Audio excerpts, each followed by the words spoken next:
pourquoi souhaitez-vous devenir le prochain président de la République de Côte d'Ivoire? Écoutez, il y a une série de raisons. Les premières raisons sont relatives à la situation du pays. Et je veux commencer par ça, parce que ce n'est pas une question d'ambition personnelle. La situation du pays n'est pas bonne, quoi qu'on dise.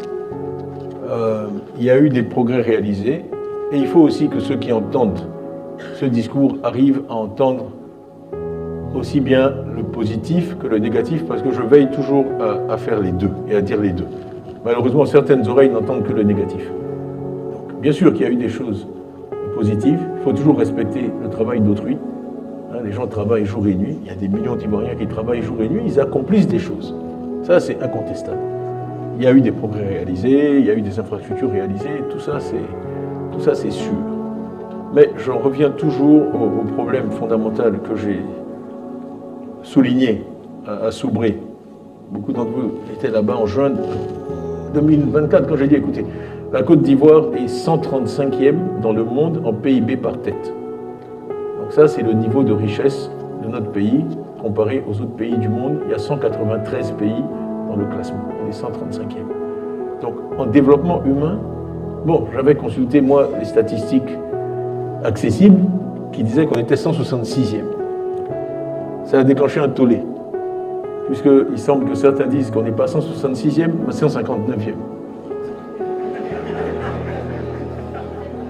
Mais admettons, je leur accorde la 159e place. C'est quand même mieux. Quand vous êtes 159e sur 193, ce n'est pas un bon classement. Surtout si vous êtes 24 places en dessous de ce à quoi votre niveau de richesse ou de pauvreté relative devrait vous permettre d'arriver. Donc un gouvernement qui ferait rien d'extraordinaire devrait mettre la Côte d'Ivoire 135e en développement humain. C'est logique. Il faut que votre rang en développement humain reflète plus ou moins votre niveau de richesse ou de pauvreté. Je peux vous dire que le moins 24 qu'on a, c'est un des pires dans le monde. Le Rwanda est à plus 9. C'est-à-dire qu'ils sont classés mieux en développement humain qu'en PIB par tête. Le Togo est à plus 8. Ils sont classés mieux en développement humain qu'en PIB par tête. Or, pour moi, c'est aussi une déclaration controversielle, mais je la maintiens. La richesse, elle est créée par la société ivoirienne, par les travailleurs, par les paysans qui font du cacao, par les transporteurs, par les gens sur les marchés. Le rôle de l'État, c'est de prendre cette richesse et de la traduire en développement humain pour ceux qui la produisent. Donc la note de l'État, s'il y a une note sur 20, c'est l'IDH, c'est pas la croissance. Et donc, si on prend cette métrique-là, on a une mauvaise note. On a une mauvaise note. Donc il faut... Et d'ailleurs, je dis en passant qu'en 99, la Côte d'Ivoire était 125e dans le monde en IDH. L'IDH existe depuis très longtemps. 125e, quand le PDCI a quitté le pouvoir. Donc c'est possible pour notre pays d'arriver à ce niveau de développement humain, puisqu'on l'a fait par le passé. Quand on est 166e ou 159e, c'est vraiment un vrai problème. Donc pourquoi est-ce que je veux être président? Parce que c'est pour ça que je parle de capital humain, parce qu'il faut absolument... Et l'IDH, je l'ai expliqué souvent, mais ça mesure l'espérance de vie, ça mesure le nombre d'années d'éducation, en gros, pour les enfants, et le niveau de vie. Ce sont des choses tellement basiques qu'un État qui ne délivre pas ça a un vrai problème. Donc il faut que l'État soit dirigé. Je vais vous dire, je suis désolé, mais on a parlé du Sénégal, c'était toi qui parlais, William. Le PASTEF, si vous allez dans leur programme officiel, ils ont un objectif de rang IDH. C'est dans leur programme, vous pouvez aller regarder. Sonko et Dioma, ils disent on va amener le Sénégal de tel rang IDH à tel rang IDH. Nous, on a des gens qui disent l'IDH, on s'en fout. Ministre de la République, payé par le contribuable. On s'en fout de l'IDH. Il y a des pays qui prennent ça comme objectif et qui ont des stratégies pour améliorer leur IDH. Comment quelqu'un peut dire je m'en fous de l'espérance de vie, je m'en fous du niveau d'éducation, je m'en fous du niveau de vie dans un pays? Un haut responsable? Donc ça doit changer. Donc pourquoi je veux être président? Pour changer ça. Après, il y a des choses qui sont plus personnelles.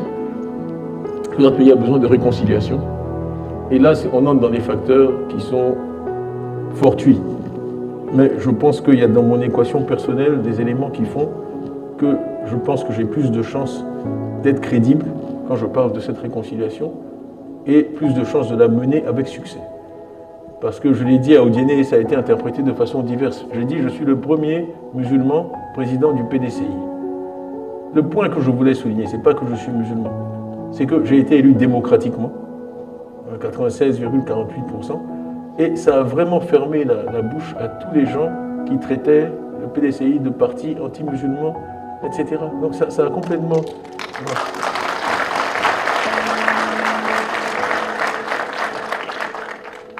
Ça a complètement réglé ce problème-là. Voilà.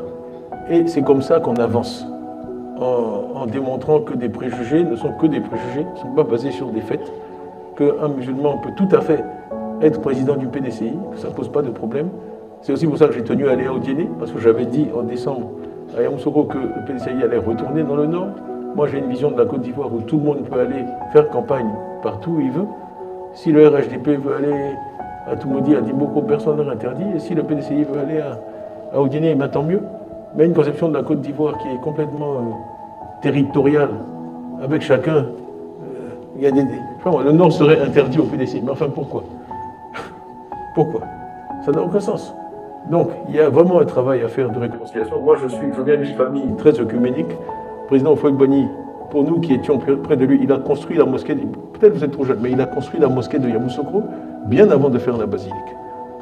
Il a fait venir des ouvriers du Maroc en 65-66. Mon père était ambassadeur, il s'en est occupé à l'époque.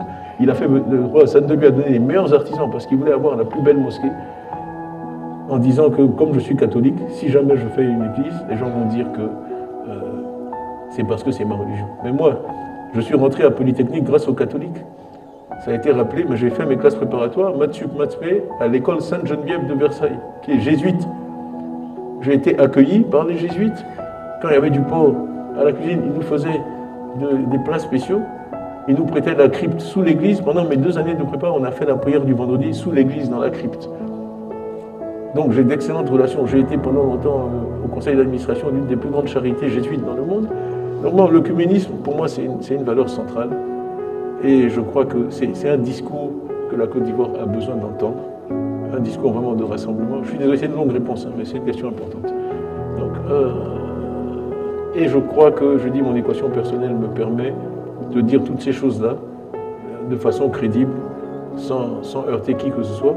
Et enfin, on me le reproche assez, donc je peux le dire. Je suis dans un pays où il y a beaucoup d'immigrés. Mon père lui-même est un immigré.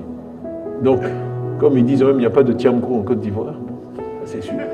On attend. Tiam, c'est Tiam. Mais moi, je dis, soyez fiers de ça. Je vous assure que les autres Africains, ça les impressionne. Ils disent, mais vous êtes un pays extraordinaire. Quelqu'un qui s'appelle Tiam peut être élu président d'un grand parti. La plupart des pays africains, dans la plupart des pays africains, ce n'est pas possible. Quand je parle même à des Sénégalais, des Togolais, des Béninois, ils disent, mais chez nous, ça ne pourrait pas arriver. Donc ça, ce n'est pas une faiblesse, c'est une force. C'est une force. Que chaque enfant de Côte d'Ivoire puisse se dire, quel que soit mon nom, moi, je peux aspirer à être président de la République. Si j'ai les qualités, les gens feront abstraction du nom de mon papa, de ce qu'il y a un village qui porte mon nom ou pas. Ils vont regarder la personne et voter pour la personne. Et ça, le PDCI me l'a donné et je suis très fier de ça.